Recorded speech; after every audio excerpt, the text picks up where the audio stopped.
Oh là là là. Les passagers ne doivent pas être beaux.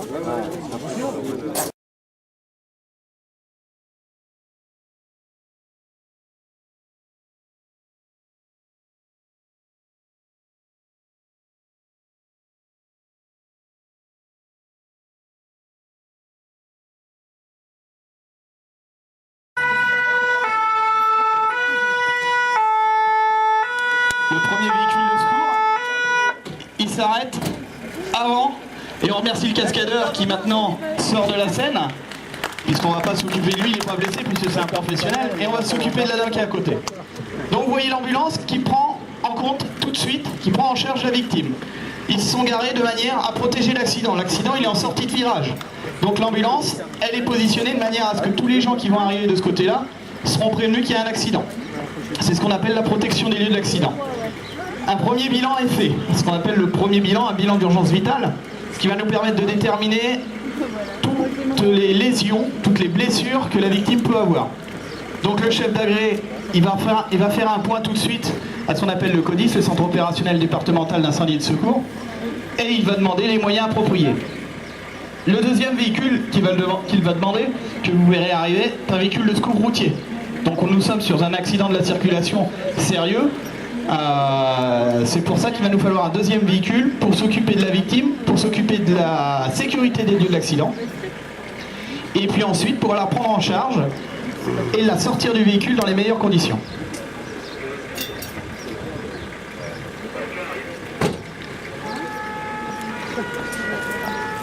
Donc là vous avez déjà sur les lieux, vous avez déjà 4 sapeurs-pompiers. Si vous regardez bien, il y en a un qui vient de rentrer.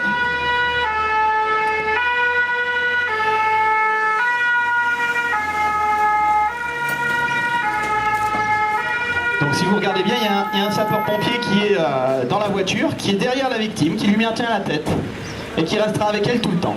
Là, les deux chefs d'agré des deux engins prennent contact ensemble.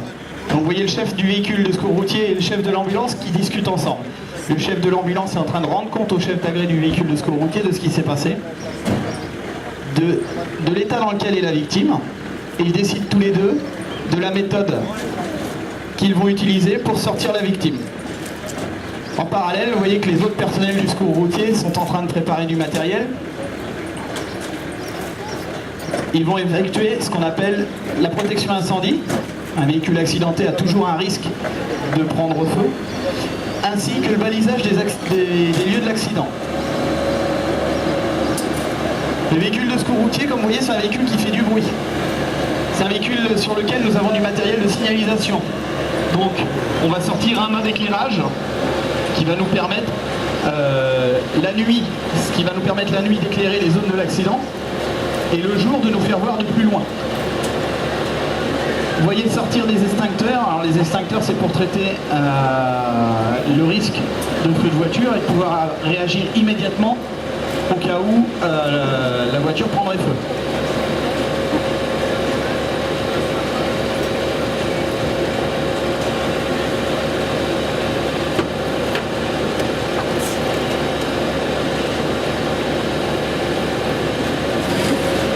En plus des extincteurs, on rajoute quand même une lance, de manière à avoir des moyens d'extinction devant et derrière le véhicule. Parallèlement au secours routier, l'ambulance travaille toujours en train de s'occuper de la victime. S'il y a des gestes d'urgence vitale à faire, ils seront faits dès maintenant.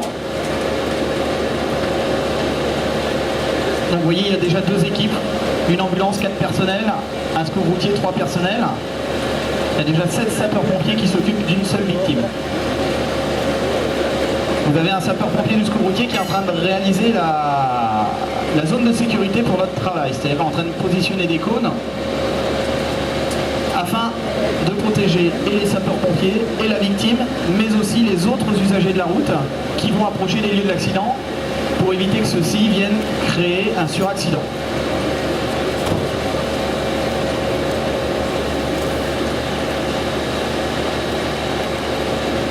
Entre guillemets, on peut dire que c'est notre zone de survie, c'est notre zone de sécurité.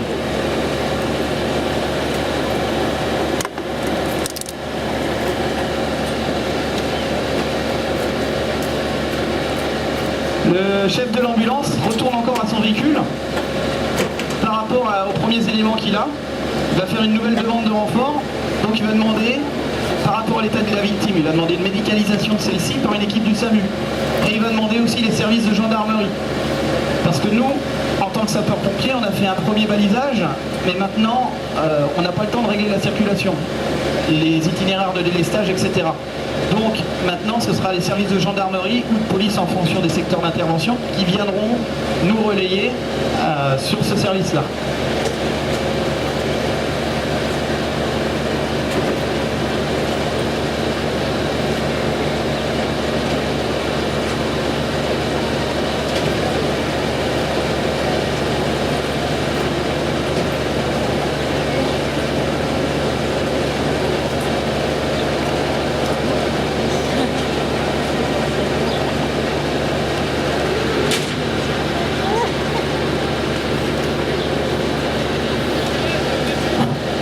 Donc le chef d'arrêt de l'ambulance a fait sa demande de renfort. Il faut savoir qu'il y a quand même des télés de route qui rentrent en compte. Donc le véhicule du SAMU, il partira de l'hôpital et il viendra se stationner et faire la prise en charge médicale de notre victime.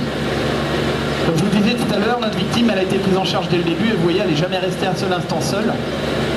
On a le sapeur-pompier qui est toujours avec elle, qui lui maintient toujours la tête, qui la rassure, qui lui explique ce qui se passe autour d'elle. Parce que imaginez-vous à sa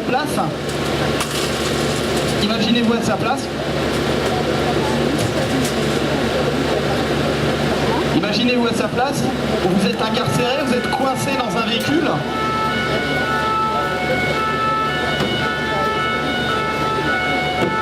Et vous êtes avec des gens que vous ne connaissez pas.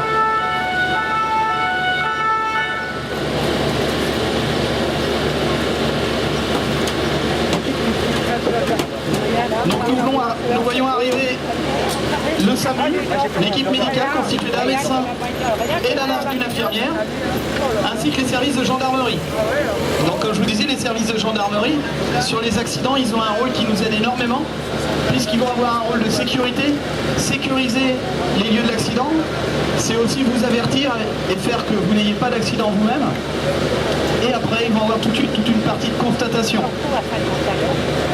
Le chef d'agrément de l'ambulance a pris contact avec l'équipe médicale qui maintenant va prendre le relais de l'équipe secouriste et prendre en charge la victime médicalement parlant. C'est-à-dire que jusqu'ici, nous avons effectué des gestes secouristes, des gestes d'urgence, de première nécessité. À partir de maintenant, la victime va être prise en charge par un médecin. Alors ça, c'est une spécificité française aussi, où nous avons en France fait le choix que ce soit l'hôpital qui se déplace à la victime et non qu'on sorte rapidement une personne d'une voiture et qu'on l'emmène rapidement à l'hôpital. Tout à l'heure, je vous ai dit l'accident a eu lieu à 15h30, il est actuellement 15h42, ça fait environ un quart d'heure que l'accident a eu lieu. Il y a déjà 3 véhicules de secours sur les lieux, les services de gendarmerie et la victime est prise en charge.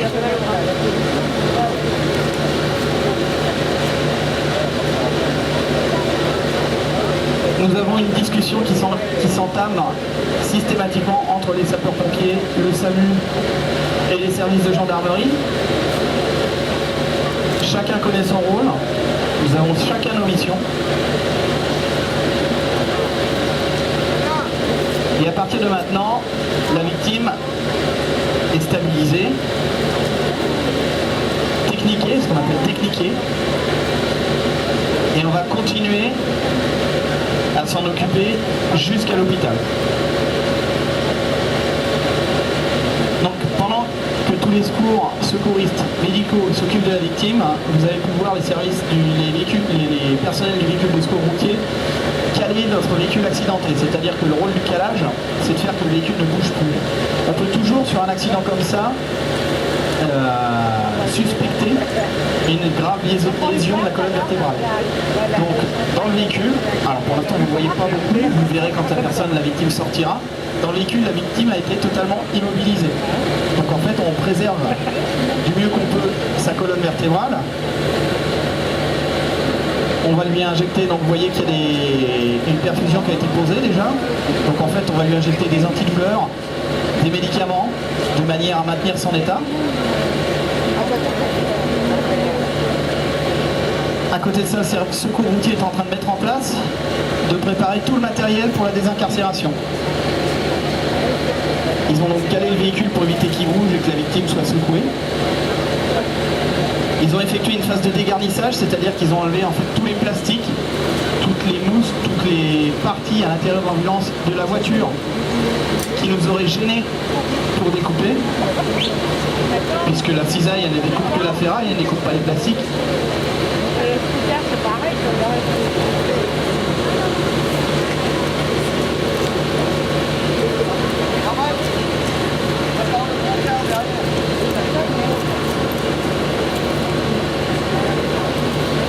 Donc là la phase de découpe va commencer.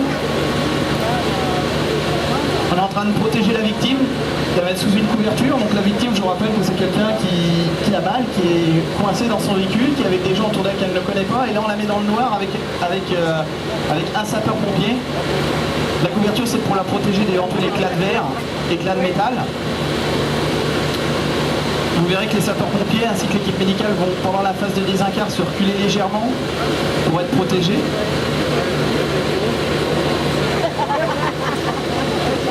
On ne perd pas de temps, pendant ce temps-là, on continue à préparer du matériel.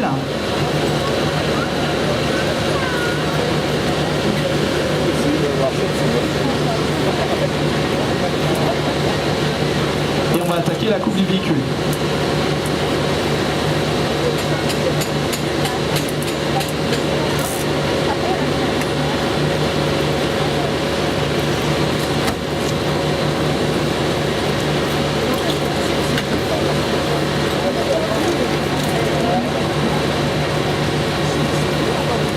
La victime, elle est toujours surveillée en permanence par le médecin et l'infirmière du SMUR afin de voir si son état évolue et surtout réagir en fonction justement de l'évolution de cet état.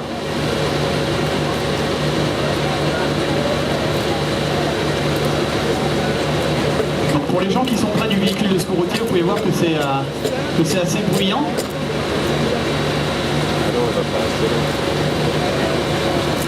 Le temps de la découpe, je vais arrêter de parler de manière à ce que vous écoutiez un petit peu tous ces bruits qui peuvent être traumatisants pour la victime, parce qu'on n'en parle pas souvent.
Que les services de secours s'occupent de la victime, les services de gendarmerie font les premières constatations d'usage.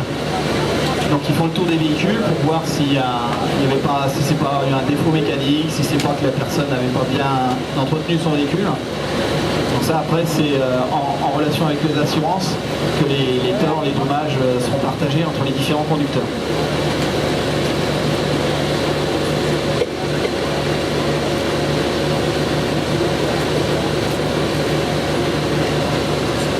Là ça fait 20 minutes et on est toujours sur une phase de découpe.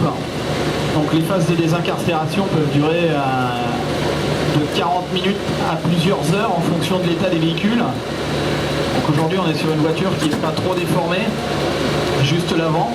Si on avait dû intervenir sur le véhicule blanc, on aurait dû couper beaucoup plus longtemps, puisque vous voyez que le véhicule est déformé dans sa longueur, le châssis a été touché, donc il y a des contraintes beaucoup plus importantes sur les montants. Donc 20 minutes d'intervention, victime totalement prise en charge par les équipes médico-secouristes. Tous les équipiers d'ambulance et de secours routier sont occupés à préparer la sortie de la victime et toujours en train de la surveiller.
Donc là, vous voyez, on est en train de quasiment finir de couper le pavillon de la voiture.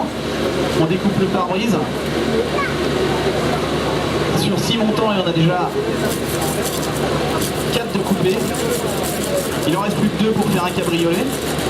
Et après, vous verrez que la zone de travail est beaucoup plus confortable pour nous pour sortir la victime. Donc c'est confortable pour les secours, mais ce sera aussi confortable pour la victime.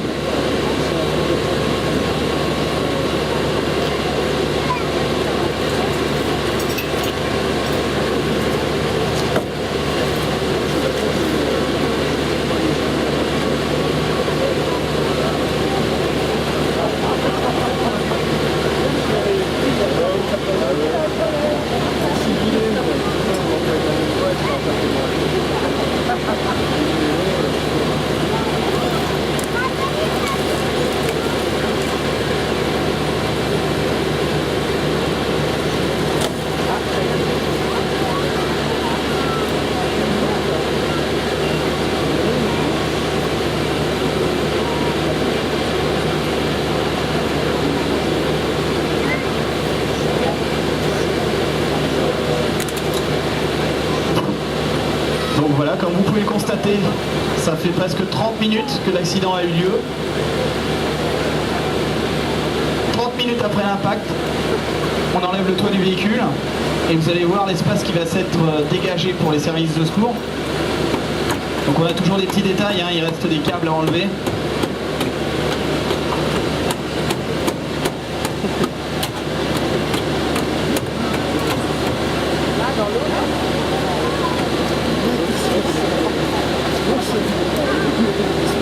le toit du véhicule est enlevé, toutes les équipes médicales, secouristes reprennent contact avec la victime, on la remet à l'air libre. On va systématiquement faire un point de son état de santé, puisqu'on a été pendant un petit moment un peu aveugle. Pendant ce temps-là, les autres personnels du secours routier protègent les éléments de coupe, puisque comme on a coupé des montants métalliques, c'est devenu des montants très acérés. Donc pour pas que les intervenants se blessent, on met des protections. Le personnel du secours routier, comme il a fini sa mission de secours routier, va se mettre à disposition du personnel de l'ambulance. Donc ils vont se mettre à l'aise, hein. Vous pouvez les voir retirer leur casque et leurs gants pour mettre des gants stériles. Il y a un accessoire qui vient d'arriver, la planche jaune. Donc c'est ce qu'on appelle le plan dur, puisque toujours dans la même optique, c'est de garder la colonne de notre victime préservée. On va la sortir sur un plan dur de manière à ce que celle-ci reste à plat au maximum. Donc maintenant la phase de prise en charge est finie, la phase de désincarcération en elle-même est finie. On attaque la phase de sortie de la victime. Donc on va venir insérer cette planche jaune, ce plan dur, sous la victime, avec d'infimes précautions. Vous allez voir, nous avons donc 7 sapeurs-pompiers qui sont sur la prise en charge et le dégagement de cette victime, plus l'équipe médicale.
Voilà, 35 minutes d'intervention, la victime est sortie du véhicule.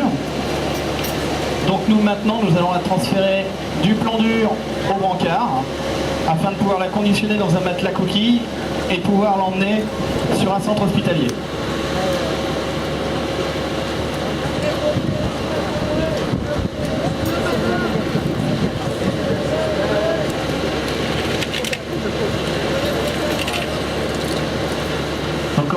Vous pouvez le constater, la victime n'a pas bougé d'un poil, elle est dans un corset d'extraction, donc qui a été installé dans le véhicule. Donc c'est un corset qui maintient le thorax, le cou et la tête de la victime. Maintenant, pour parfaire cette immobilisation totale, on la met dans ce qu'on appelle un matelas coquille, un matelas à dépression, qui va mouler la forme de la victime afin que celle-ci soit conditionnée dans les meilleures conditions. Toujours sur la surveillance de l'équipe médicale.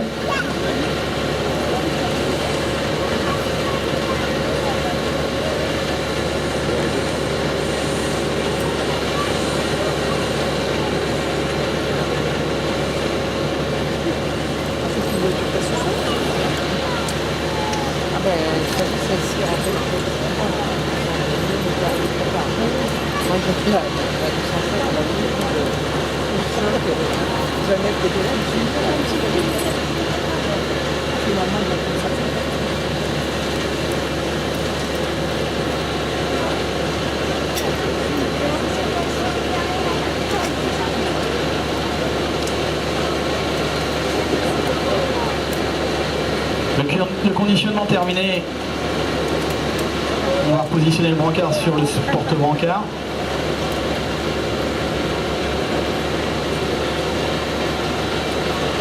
Tout est anticipé, vous voyez le chef d'agrément du VSR qui va préparer l'ouverture des portes de l'ambulance pour qu'on ne perde pas de temps. On essaye de se tenir à une règle, ce qu'on appelle la golden hour. Dans un accident grave de la circulation, l'idéal pour la victime, c'est que la victime soit prise en charge entre le moment de l'incident et l'arrivée à l'hôpital en moins d'1 heure, ou 1 heure maximum. Donc là on est sur une phase de désincarcération qui s'est finie dans les 40-45 minutes. L'intervention est quasiment terminée. La victime va être conditionnée dans l'ambulance pour aller sur le centre hospitalier, toujours accompagnée par l'équipe médicale. Alors on va bientôt arrêter la démonstration. Et ce que je vais faire, c'est que je vais aller recueillir les premières impressions tout de suite de notre fausse victime dans le véhicule, une fois qu'elle sera totalement sauvée.